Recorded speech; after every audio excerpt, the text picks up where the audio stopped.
To an animal lover, venturing into the world of zookeeping might seem like a dream come true.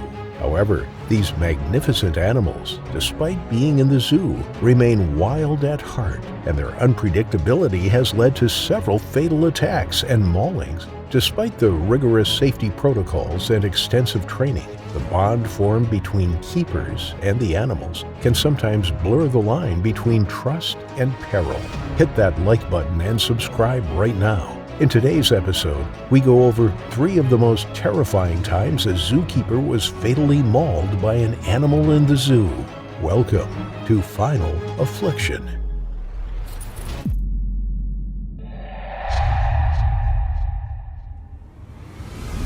Alexandra Black had graduated from Indiana University Bloomington and was pursuing a career in zoology. She had studied the integrative study of animal behavior and was determined to land a job working with animals. She had already worked as an intern at 3 different wildlife sanctuaries and reserves in the U.S. This was a step towards making a full-time living doing something that she loved. In December 2018, she began her 4th internship, this time at the Conservators Center in Burlington, North Carolina. Her previous internships included working at an Indiana Wolf Research Center and Wildcat Creek Wildlife Center. The center, founded in 1999, is home to around 20 big cats, including lions, tigers, and leopards. They drew in thousands of visitors to the center each year. Alexandra was being shown the ropes in the first few days of the job. She work-shadowed the staff there, learning the routine and understanding the needs of the various different animals they cared for. In most zoos and wildlife sanctuaries, only fully trained staff have access to the animal enclosures. Some have a complicated locking mechanism to ensure the safety of staff, such as keys that can't be removed from a lock unless it is locked properly, or hydraulic action gates. Some zoos require a minimum of 6 months' work experience at the vicinity until staff are deemed competent enough to hold the keys for a specific enclosure. The Conservators Center also had stringent measures in place to ensure the safety of the staff, general public, and the animals themselves. But on Alexandra's 10th day working at the center, something went badly wrong. The measures they had in place failed, causing catastrophic results.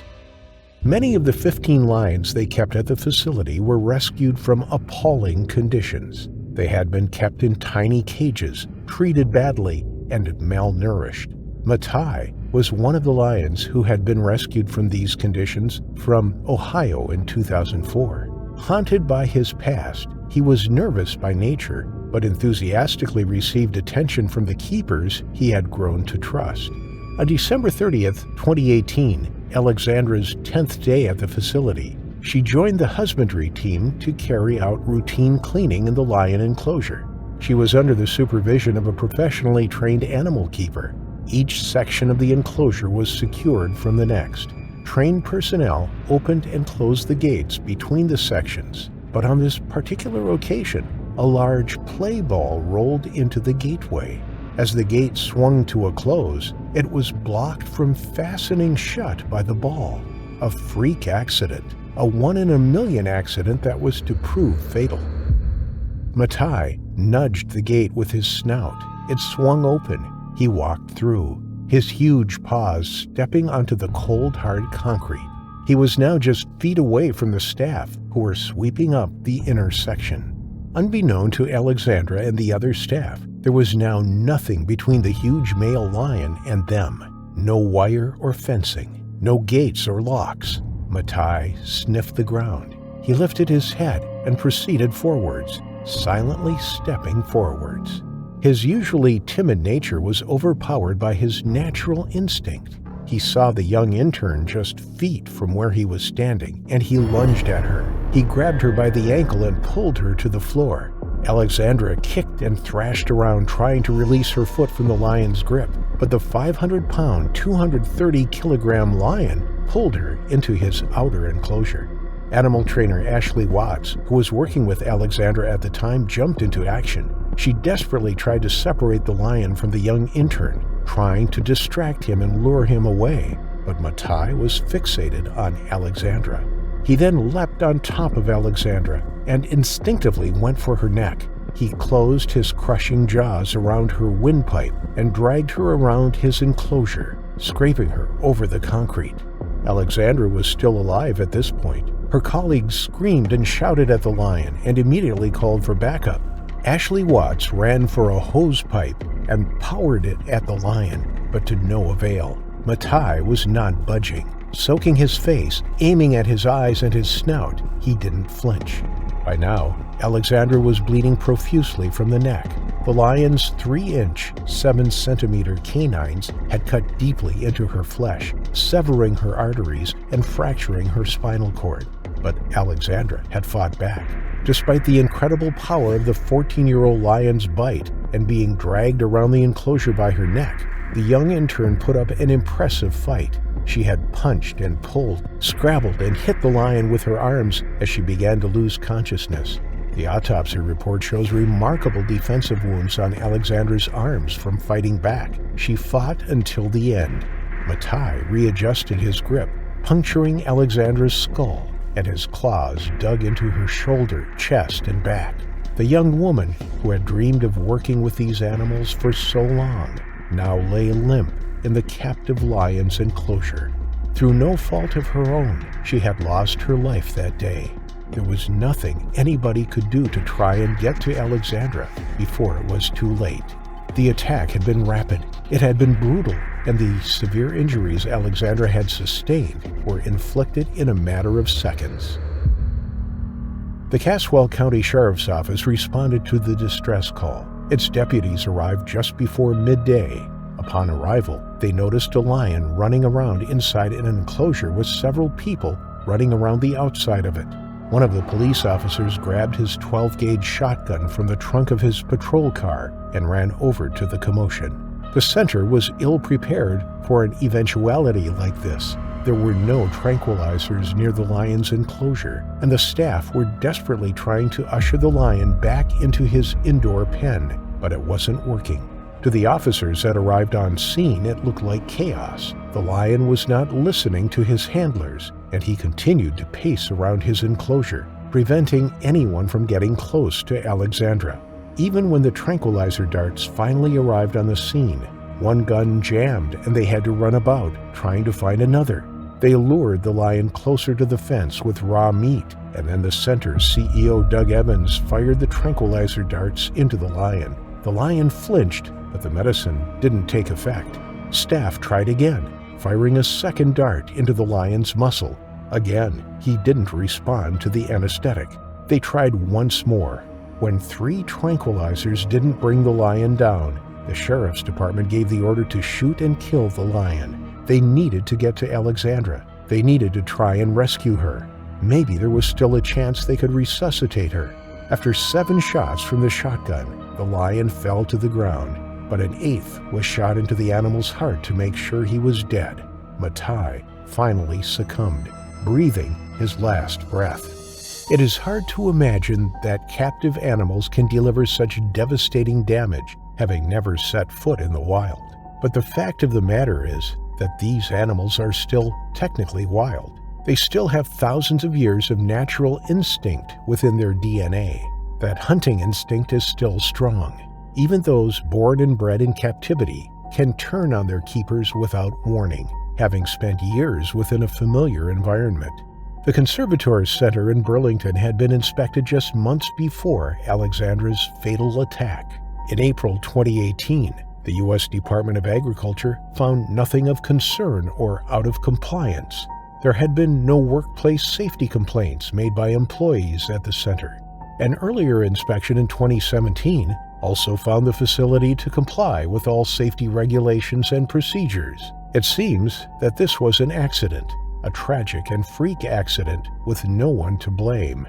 Known by her friends as Alex, following her death it was obvious how much of an impact she had on people's lives. Her passion for animals and conservation were clear through her work, and her colleagues were always impressed by Alex's hardworking ethos. She had an unrivaled enthusiasm for the job and a permanent smile across her face that lit up any room she walked into. The death of anyone so young is tragic, But losing a passionate conservationist like Alex was a loss for the entire zoological and conservation community. The amazing person that she was will always shine brighter than the terrifying lion attack that led to her final affliction. In Hammanskraal, 30 miles north of South Africa's Pretoria, lies Mahalo View Lion Game Lodge. It offers accommodation in a range of self-catering lodges overlooking the surrounding bush and neighboring Dinokeng Game Reserve. Today, small game like impala and kudu can be seen on site, and the Big Five can be seen in the neighboring reserve. People can escape the hustle and bustle of the big city and find relaxation and calm amidst the relative oasis. The site used to be most famous as the home of the Lion Man, Leon van Biljon. The main attraction was the 3 lions that were kept there. Their names were Rambo, Katrin, and Nikita, and Leon offered lion walking tours in which he would give a detailed lecture about lions before taking visitors down to the enclosure to see the animals. The lions were semi-habituated. They had lived at the reserve nearly all their lives. In 1985, Leon and his family had moved to the lodge. Back then it was just open field, but Leon spent time introducing wildlife to his land. He built lodges to accommodate visitors and offered game drives. His children grew up there and business was going well. In 2006, he bought 3 lion cubs. He spent all day with them and often all night too, sleeping in their enclosure until daybreak. Although he had 2 daughters of his own, Leon treated the 3 little cubs like his children. He was devoted to them, and they were loyal and tame with him. At least they were for the first 13 years of their lives at the lodge. Leon saw the potential of keeping the lion cubs. Through them, he could educate people and, in his own way, help to conserve these remarkable animals. He was clearly passionate about his lions. He offered guests the chance to see the apex predators up close, with just thin wires separating them. Leon would talk to the guests whilst inside their enclosure, stroking the lion's fur, commanding the lion's respect. He gave lectures about the importance of these fascinating animals and allowed visitors to watch at feeding time. Guests would relax in their lodges at nighttime and listen to the sound of the lion's roar, their moaning and groaning echoing across the neighboring reserve. It was a magical experience for the guests. The lodge looked out over the adjacent Dinokeng Game Reserve, where famous lion whisperer Kevin Richardson lived with his lions. Leon wasn't the only man who had a special bond with his lions, and who used that special bond to educate and inspire the general public. Leon was in his 70s. He had recently put the site up for sale so that he could retire. He had worked his whole life, and now it was time for him to enjoy his time with his expanding family. He was a grandfather and a great-grandfather now, and his work with the lions and at the lodge had come to an end. On the 20th of August 2019, it did end, but not in the way that Leon had planned. He was still very much known as the Lion Man, even in his 70s, and still offered the daily talks and game drives in the reserve. He wasn't just in charge of the lion's well-being and welfare. He also took care of the site's maintenance. Leon had noticed that there was a patch of fencing along the perimeter of the lion enclosure that needed repairing. He stepped inside the enclosure as he often did and made his presence known to the big cats. As he looked at them, all 3 of them, he didn't notice anything unusual.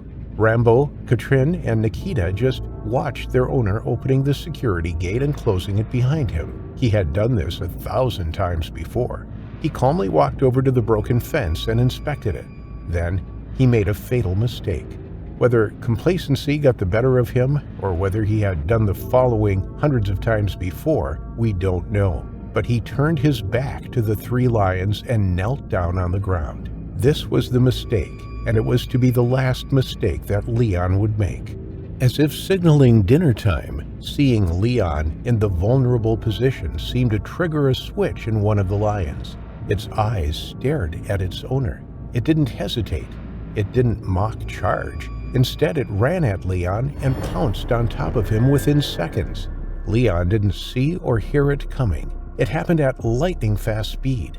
The lion leapt down from one of the enclosure's platforms and launched itself onto Leon's back. Instinctively, it went for his neck. Its huge jaws opened wide before clamping down around his throat with a force of 650 psi. Its 4-inch canine severed muscle and artery in one bite. In the seconds that followed, Leon managed to let out a cry. This was heard by the staff, and they came running. They were shocked at the scene before them. Immediately, they shot the lion that was on top of Leon, and then they shot another that was standing just feet away. But it was too late. Leon lay motionless on the ground. Blood poured from his open neck wound. He didn't make a sound. He was dead. The other staff tried to get to him, but there was a third lion in the enclosure, which they couldn't get a clean shot of. They called the emergency services, but there wasn't anything anybody could do. The third lion was eventually killed in order to allow paramedics into the enclosure and attend to Leon. He couldn't be revived. The bite to his neck had been catastrophic. The attack had been a complete surprise, and it had happened so quickly. Leon had taken his eyes off the cats for a second. He had made the fatal mistake of crouching down with his back turned. Instinct took over, and the lion attacked. It is so easy to be lulled into a false sense of security when working with animals that you have known for many years. Leon had literally raised those lions from cubs. He had held them in his arms and lain with them whilst they slept. They knew him inside and out, and he thought he knew them too. It was a tragic incident that Leon never saw coming.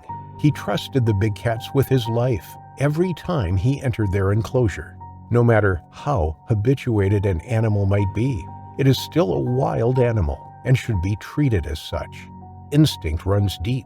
It cannot be wiped out or erased from an animal's DNA. Now, not only had Leon lost his life, but so too had 3 lions. Attacks like this have happened before. It seems lions are the least predictable of the wild cats when held in captivity. 60% of all captive big cat attacks occur from captive lions rather than captive cheetahs, tigers, mountain lions, or jaguars. After the initial shock and devastation that followed his death, Leon's family have now said that they are at peace with what happened. It gave them some comfort that Leon died doing what he loved, working in a place he loved, and with the animals he loved. At the time of Leon's attack in 2019, there had been 40 incidents in South African captive carnivore facilities since 1996. 13 of those had been fatal. Director of Animal Welfare Organization 4 Paws, Fiona Miles, said that they had found that in facilities where human-animal interaction is frequent, the animals had seemed to reach breaking point and had lashed out.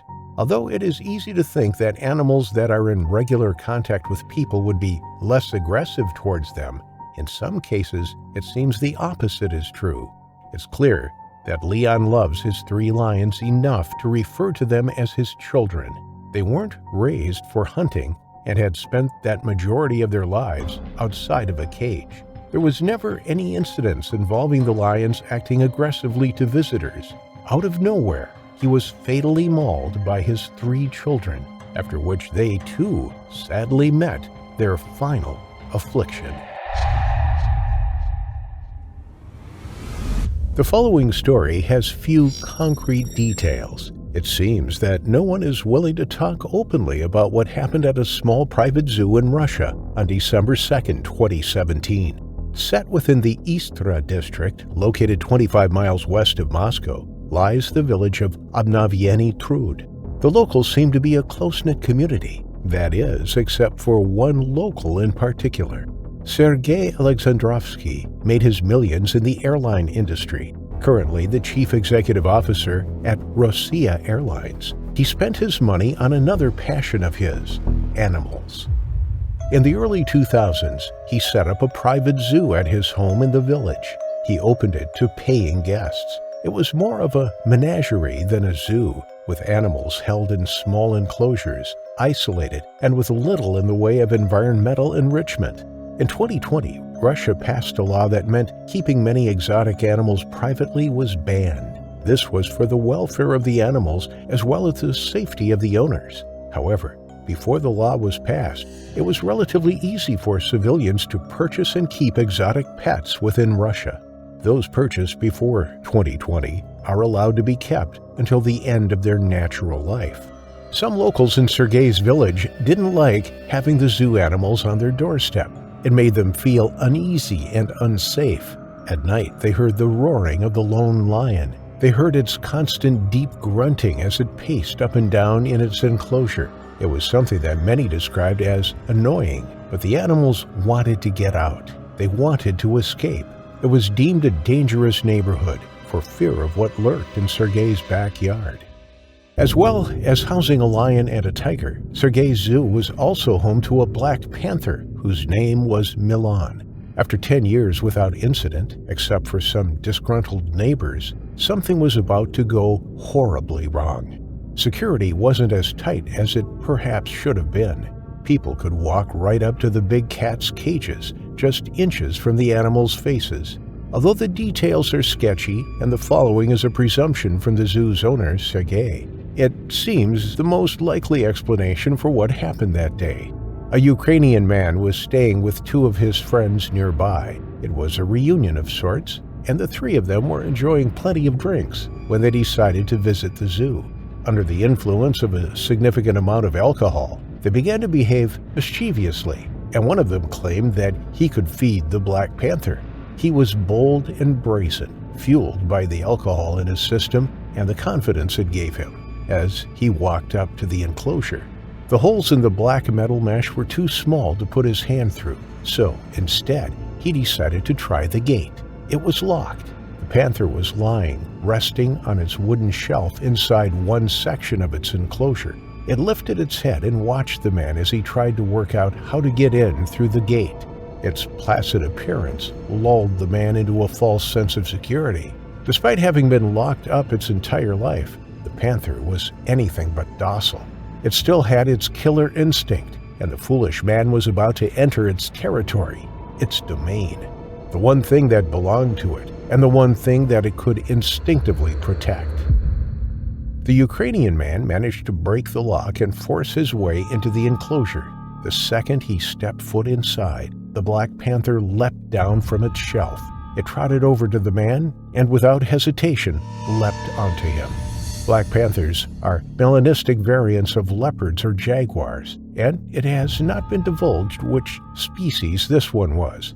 Both stalk their prey, getting within feet of it before pouncing on top of it. Leopards dispatch smaller prey by a single bite to the back of its neck, severing the spinal column or crushing the skull. They kill larger prey by suffocating it with a bite to the throat. Jaguars typically subdue their prey by a bite to the back of the neck. They have the third strongest bite force after lions and tigers, but the strongest relative to their size. They can clamp their jaws down with a force of 1,500 psi, enough to crush a human skull. Whichever species this one was, it was a formidable predator. The man leapt when the jaguar jumped down off its shelf. The hairs on the back of his neck stood on end. His heart began pounding, and he realized just how stupid he had been. He had foolishly assumed the panther would remain on its shelf and allow him to hand feed it. But as it leapt onto him, he was brought crashing down to the cold, hard stone floor. He let out a cry. In the seconds before the fatal bite, he could feel the warmth of the panther's body on top of him. He could feel its heavy weight as it pinned him down. He couldn't move. He couldn't push it off him. The panther's eyes were fixated on its prey. In his final moment, he felt the warm, moist breath of the panther as it closed its jaws around his throat. He struggled to breathe. The pressure on his windpipe grew, and he knew this was the end. The big cat's canines severed an artery as it bit down harder, and blood poured out of the wound. Moments later, the man was still. It is assumed that his two friends fled the scene. Whether they had run to get help or to escape is not known, but they left him there on the gray slate floor of the enclosure, breathing his last breath. The black panther didn't eat the man. Instead, it stood up and raised its nose in the air. It walked over to the gate and sniffed it. The gate had been left unlocked. The panther pushed it with its nose and it swung open. Tentatively, the panther stepped through it. It was out. Nobody noticed it, and when it leapt over a fence and off the property, it disappeared into the surrounding neighborhood. Later, the man's body was discovered. Other visitors screamed when they saw him lying on the ground, a pool of dark blood around his head. Then it dawned on them the cage door was open. The black panther was out and about somewhere. It was lurking in the neighborhood and could attack at any moment. A local walked his dog along the street, unaware of the potential danger he was in. Crucially, nobody was informed of the Black Panther incident at the time. The authorities were called to the scene, and Sergei Alexandrovsky arrived at the Panther's enclosure. Initial reports were that a keeper had been killed because of the uniform the man was wearing, but Sergei denied knowing the man, saying that he did not work there. He suggested that the man was drunk and entered the enclosure on a dare. It seemed like a possibility. But at that moment, the most important thing was to find the Black Panther before it could cause any more damage. Nobody knew where it was, and there hadn't been any reported sightings. Instead of informing the locals and warning them to stay indoors, the authorities decided that they didn't want to make a fuss or cause alarm. It was better if they dealt with the situation privately, without the public getting involved. It took several hours before the big cat was located. It hadn't gone far and was found crouched underneath some undergrowth, probably scared in its unfamiliar surrounds. When it was eventually recaptured, Sergei insisted that it should not be killed. When locals found out what had happened, there was outrage, not least of all because they hadn't been informed that the cat had escaped. Children had been playing outside. People had been walking their dogs.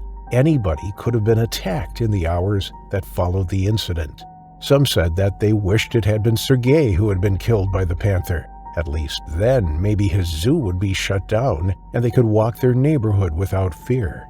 An investigative committee that deals with serious crimes in Russia was sent to work on the case. They needed to determine the cause of death and the handling of the situation.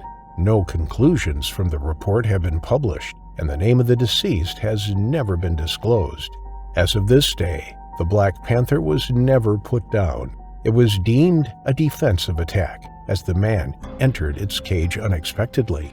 The zoo also remains open for business, the animals waiting for the day that someone else opens up one of their cages, so they can bring someone else to their terrifying final affliction.